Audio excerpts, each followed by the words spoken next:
आप सोच रहे होंगे ये आवाज़ लता दीदी की है। बिल्कुल गलत। ये आवाज़ है सायराम जी की। सायराम जी कैसे हैं? नमस्कार। तो कहते हैं कि मैं पैदा होते ही गाने गाते हुए निकला। ये आवाज़ तो मेरी अपनी है, मैं अंदाज अलग अलग कोशिश करता हूँ। कभी प्रैंक किया हो फ्रेंड के साथ? बहुत किया मैंने भाई, मेरे घर में प्रैंक किया हूँ मैं। साई तू लग जा। मेरे पिताजी मेरी मम्मी उनको भी मैंने बहुत बार फूल किया फ़ोन कर करके। आई हैड टू से sorry, look I was the one, और सब वो डायलॉग मैंने रिपीट करके उसको बताया। तो वो हंसने तो लगी तभी एकदम जोरदार, लेकिन वो बोला बाल बाल बच गया मेरा पति आज तुम्हारे सायराम ने, तो इसकी तो बस। हुजूर तुमको सितारों में ले। शाहरुख तो खुद मुझे इंट्रोड्यूस किया करते थे वहाँ पे स्टेज पर। दुनिया को और कुछ दे पाए ना दे पाए, मुस्कुराहट जो है वो बाटी है आप। मैं गौरी बोल रही हूँ। सुषमा है ऐसा करके नहीं पकड़ा गया मैं। आई एम टेलिंग यू, कई बार तो मेरे फ्रेंड्स फंस जाते थे मेरे घर में। मेरे पिताजी मेरी मम्मी उनको भी मैंने बहुत बार फूल किया फ़ोन कर करके। तो मस्ती बहुत की मैंने, बहुत किया मस्ती। फिर गालियाँ बहुत पड़ते थे मुझे, बरसाते थे लोग। एक मेरा फ्रेंड था वो शादीशुदा सीनियर, तो वो तो बहुत मज़ा आ गया। मुझे याद है कि रात में हम लोग साथ में थे और तो गाड़ी में आ रहे थे साथ में, तो उसने फ़ोन उठाया और मैं जानबूझ के मस्ती करने लगा। डार्लिंग, मेरे होते किसी और से क्यों बात करते हो? कैसे ऐसे करके I start doing some all funny pranks. तो वो उसकी वाइफ सचमुच समझ बैठी कि कोई इसके साथ है। एंड फिर मैं आया फ़ोन पे, बोला नहीं मैं ही हूँ सायराम। नहीं तू उल्लू बनाता है, मुझे मालूम है, ये महाबदमाश है वैसे भी ये। अरे गालियां बरसा करके बोले तू अभी घर पे आ, मैं कैसे मजा चकाती हूँ तेरी। तो ये बंदा मुझे उसने कहा साई अभी तुमने कर लिया ना, तुमको आना ही पड़ेगा घर में और तुम ही अभी सुलह करो, बिकॉज वो सीरियस बातें, मतलब गाली गलो चालू हो गया फ़ोन पे। तो मुझे जाना पड़ा वहाँ पे। आई हैड टू से sorry, look I was the one, और सब वो डायलॉग मैंने रिपीट करके उसको बताया। तो वो हंसने तो लगी तभी एकदम जोरदार, लेकिन वो बोला बाल बाल बच गया मेरा पति आज तुम्हारे सायराम ने, तो इसकी तो बस खाल एकदम I was about to skin him करके ना, इतना वो जिद पे आ गई थी, इतना गुस्से में थी वो। तो ये बहुत किया मस्ती। दीदी वगैरह कभी गाना सुना है ये सब आपकी कुछ आवाज़? गाते जाओ कंटिन्यूस, उनके जहन में बैठ जाता है और वो ही सुनना चाहते हैं।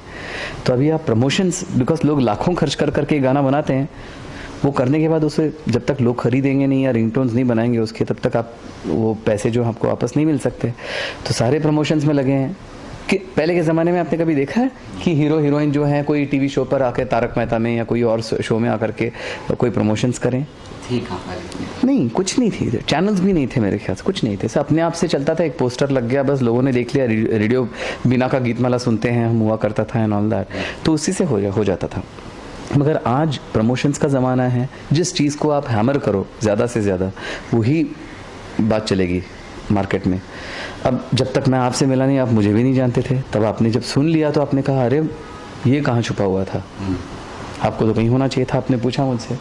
मैं कहता हूँ मैं सेल्फ प्रमोशन या मार्केटिंग मैंने कभी की नहीं, और अभी व्हाट्सएप का दौर है तो लोग गाना सुन लेते हैं। मेरे गाने जो हैं अभी सारी दुनिया में मशहूर है, लोग सुनते हैं और मुझे फिर फॉरवर्ड करते हैं कि देखिए आपका गाना।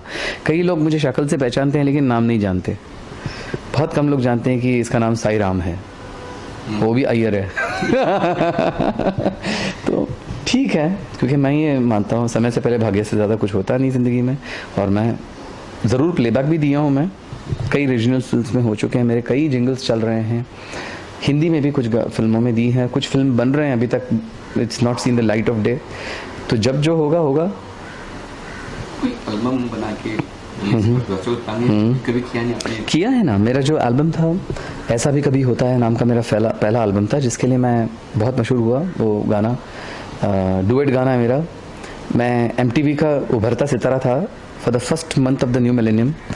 तो तभी मुझे याद है कि मेरे वीडियोस बन नहीं रहे थे बिकॉज ऑफ I2K बग। गाना रेडी हो गए थे रिकॉर्ड होकर के, मगर MTV जो है कुछ नया खोज रहे थे, कोई कुछ अलग अजीब आर्टिस्ट मिले या कुछ स्पेशल मिले। तो मेरा गाना सुन लिया उन्होंने, बहुत अच्छा लगा, तो उन्होंने कहा इसी को शूट करेंगे और प्रमोट करेंगे हम as the first artist of the first month of the new millennium star, उभरता सितारा। तब ये फिल्म हम दिल दे चुके सनम का जो गाना है आँखों की गुस्ताखियाँ, उस गाने पर बेस्ड एक कॉमेडी गाना मेरा शूट। ये फ्यूचर है इसका आगे? गानों का क्या है, आई एम टेलिंग यू, ये तो रेट्रो इसलिए बिकॉज लोगों को जो है मेरी आवाज़ ऐसे पसंद है। अब आजकल के बच्चे सामने आएंगे तो मैं उनके लिए गाऊंगा I know your wanna but you're never gonna get it, तेरे हाथ कभी ना आनी। मेरा दिल करता है हौले हौले से मैं तो खुद को गले लगाऊं, किसी और की मुझको जरूरत क्या, मैं तो खुद से प्यार जताऊं। What's my name? What's my name? What's my name? My name is Sheila, Sheila की जवानी। I'm too sexy for you, मैं तेरे हाथ ना आनी। गा सकता हूँ मैं, तो उनके लिए वो गाऊंगा मैं। और जो मेरा अभी रीसेंट एल्बम है, एक तो ऐसा भी कभी होता है जो मैंने आपसे कहा कि जो मेरा एल्बम उसकी बात हमारी चल रही थी, तो वो शूटिंग की हमने, वो मैं अच्छा वो बताते बताते यहाँ पे आ गया। ये बात हमारी वही चल रही है। MTV ने मुझे चूज़ किया फॉर उभरता सितारा कि भाई ये एक यूनिक आर्टिस्ट है। सेवा ग्रुप से, मैं सच्चाई बाबा का डिवोटी हूँ, उन्हीं से मेरा नाम साई राम है। और सब जा रहे थे वहाँ सेवा के लिए, तो मैंने कहा मैं भी चलूँगा। मगर क्या होता है, अगर आप शूटिंग करना चाहते हो किसी, if you are from the film, आपको पता है इस फील्ड में तो शक्ल होना भी ज़रूरी है। तो ऐसा नहीं कि शो मिला आपको, तो उस शो के उसी दिन सेम डे एक और शो की आपकी ऑफर आई जो आपकी एकदम करीबी है। आपने उनको मना कर, मैंने ऑलरेडी एक बुक है मेरा, मैं वहाँ नहीं आ सकता हूँ। उसने कहा बहुत भाव खाने लगे। ऐसे नहीं हुआ? बहुत, ये तो बहुत होता है, बहुत होता है, बहुत होता है, स्पेशली जब मैं गेस्ट अपीयरेंसेस। हाँ हाँ, नहीं लेकिन नहीं, ये तो बहुत समझते थे पहले, बिकॉज मगर मैं मेरे उसूल का पक्का हूँ, और मैंने अगर जवाब दिया है तो मैं वो करके ही रहता हूँ। I try to keep my commitments, बहुत ज़रूरी है, तब जा करके आपका एक कैरेक्टर बनता है। तो मैं अगर किसी को कमिट कर चुका हूँ, या अब्रॉड भी हो चुका मेरा, कि मैं नाम नहीं लूँगा किसी ऑर्गेनाइज़र का, तभी मैं नवरात्रि में एक मंदिर में, मैं बोलते ना एक ऑफरिंग के लिए आने जा रहा, मैंने उनको कहा था कि मैं ज़रूर आऊँगा, और मैं था अब्रॉड। तो वो ऑर्गेनाइजर्स बोलने लगे आपको इतने पैसे देते हैं, आप वापस मत जाओ, ये सब करके जाओ। मैं ज़िद पर आ गया था, मैंने कहा नहीं, आप गिवन अ कमिटमेंट तो मैं जाऊँगा ही जाऊँगा, जब तक कि वो सामने से नहीं कहें कि और कोई आर्टिस्ट उन्होंने कर लिया और मैं फ्री हूँ। मगर किसी को जवाब दे करके वहाँ नहीं जाना बहुत गलत बात है। और वो भले मेरा दोस्त हो, कुछ भी हो। अब आपको मैं एक पर्सनल 2 किस्से ये बताऊँगा। एक तो मेरे ग्रैंडफादर जब नाना जो है मेरे ऑफ हो गए थे, उसी दिन हमारे शो का जो है फाइनल रिहर्सल रखा गया था। सब तूने जो कहा सब सही है, मगर मुझे जाना है, तो मेरे गाने जल्दी ले ले आज। तो उसने ले तो लिए, बहुत मूड उसका ऑफ था। वो चाहता था कि और बाकी सिंगर्स के जो गाने हैं उसमें भी मैं उसकी मदद करूं और वहाँ पे रुक करके कोऑर्डिनेट करूं, मगर मैंने कहा वो मैं कर नहीं पाऊंगा आज। सब होने के बाद जब मैं निकल रहा था, तब मैंने उसको पकड़ करके कहा नाना नहीं रहे, मैं भी जा रहा हूँ अंतिम संस्कार के लिए। तो बिल्कुल घुटने से वो गिर गया बंदा। उसने कहा कि तुमने पहले क्यों नहीं बताया साईं राम। मैंने बोला अगर मैंने बताया होता तो तुम पूरा कैंसिल कर देते, इतने लोगों के डेट्स वेस्ट जाते मेरे एक बंदे के पीछे। अगर मैं तुझसे 4 गाली सुन लूँ क्या फ़र्क पड़ता है, तू मेरा दोस्त ही है, तो तुझे सच्चाई पता नहीं तब तू दे रहा है ना। चल थोड़ी देर के लिए तूने मुझे सुपरस्टार बना दिया और फिर लेकिन वो टूट पड़ा बंदा एकदम, और स्टेज पे भी अनाउंस करने जा रहा था। मैंने कहा नहीं, तू अनाउंस नहीं करेगा। ये एक हुआ। वैसे ही अभी कुछ महीनों पहले, जनवरी की बात है, मेरा सबसे मुश्किल शो कह सकता हूँ, बिकॉज उसमें मैंने ऐसे ऐसे गाने 70s के गाने चुने थे, द बेस्ट ऑफ 70s। तो उसमें लता जी वाला जो तू चन्ना में चांदनी फिल्म, इसमें रेशमा और शेरा से जो गाना है, वो जो बहुत मुश्किल है, उनका one of her most difficult songs वो। और उसके एक दिन पहले मेरे पिताजी जो हैं वो गिर कर के उनका ब्रेन हैमरेज हो गया और उनको स्ट्रोक हो गया, और बहुत सीवियर हैमरेज। वो हॉस्पिटलाइज होके, मतलब डॉक्टरों ने तो जवाब दे दिया था, मगर फिर भी हमने ऑपरेशन किया पिताजी का, और वो उस कंडीशन में थे, पड़े थे। रात भर जाग करके अगले दिन मैंने कहा किसी को पता नहीं चलना चाहिए कि ऐसे हुआ है। मेरे भाइयों ने तो ये कह दिया कि साईं राम तुम जाओ अपना परफॉर्म करो, क्योंकि पिताजी अगर होते तो भी कहते कि तुम ये करो।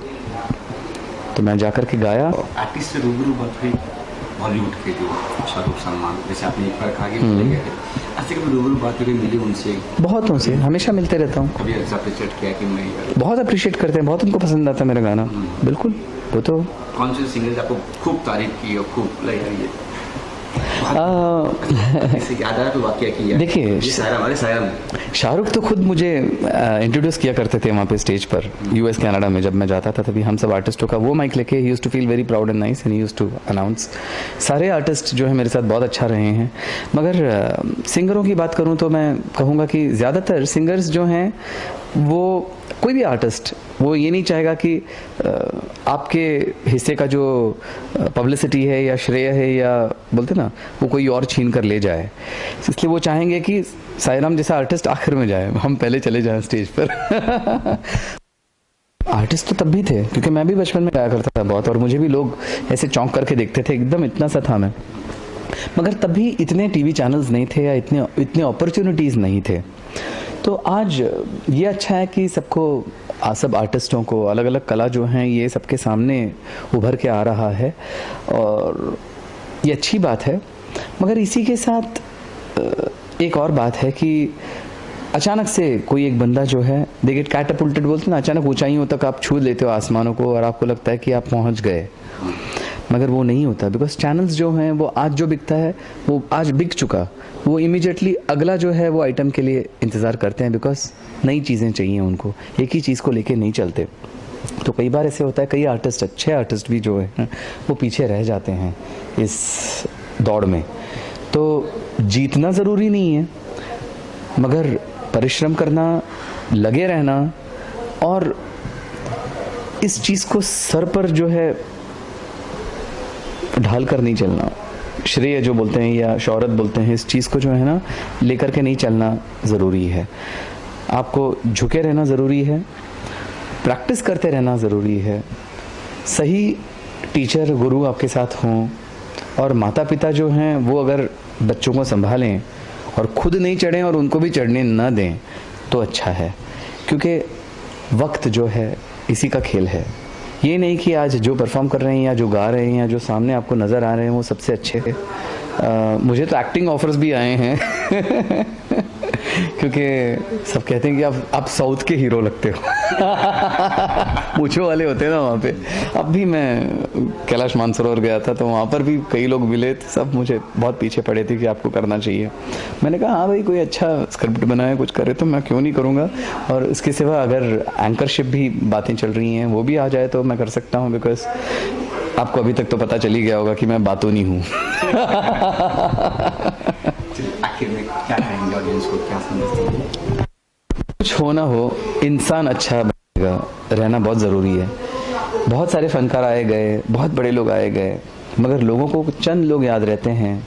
और मैं चाहूँगा कि जब भी बुलावा आ जाए और मुझे जाना पड़े, मेरे पीछे लोग कहें कि हाँ भाई अच्छा इंसान था, और दुनिया को और कुछ दे पाएँ ना दे पाएँ, मुस्कुराहट जो है वो बाटी है आप लोगों को। बहुत सस्ता है, कुछ महंगा तो है नहीं। आपकी अपनी मुस्कान है, और आप अगर मुस्कुराते हो तो सामने वाला मुस्कुराता है, और ये मुस्कुराना जो पॉजिटिविटी हम कहते हैं ये हम बांटते रह सकते हैं, और ये आज जो है दुनिया में बहुत ज़रूरी है। मैं नहीं समझता कि हम टेढ़े मेढ़े शक्ल लेकर के कोई आईना के सामने खड़े हो सकते हैं, नहीं।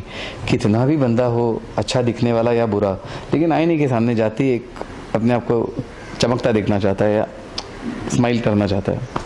तो अगर हम अपने ही शक्ल को टेढ़ा नहीं देख सकते तो ये कैसे उम्मीद करेंगे कि और कोई टेढ़ा आपका शक्ल देखकर खुश हो, नहीं ना।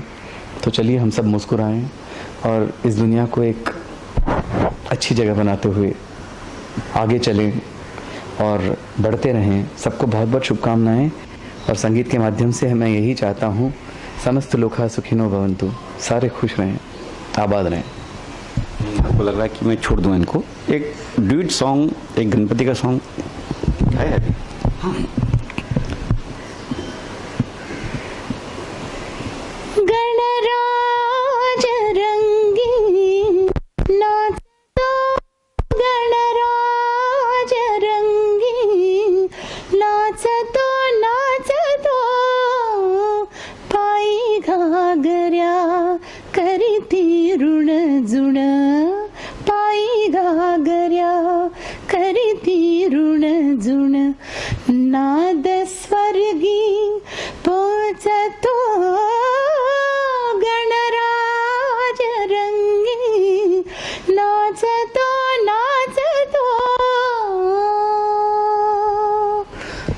और एक बात आप सब कहना चाहते हैं, अभी न जाओ छोड़ कर के दिल अभी भरा नहीं।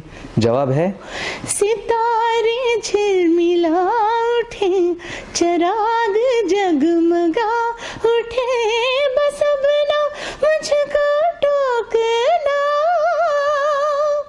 बस अब ना मुझको टोकना, न बढ़ के राह रोकना। अगर मैं रुक गई अभी तो जा ना पाऊंगी कभी, यही कहोगे तुम सदा के दिल अभी नहीं भरा। जो खत्म हो किसी जगह ये ऐसा सिलसिला नहीं, अभी नहीं, अभी नहीं, नहीं नहीं नहीं नहीं। मगर फिर जरूर मुलाकात होगी, प्रॉमिस। धन्यवाद। वाक्य सर, दिल तो हमारा ही भरा नहीं है, लेकिन वक्त है तो तकाजा है।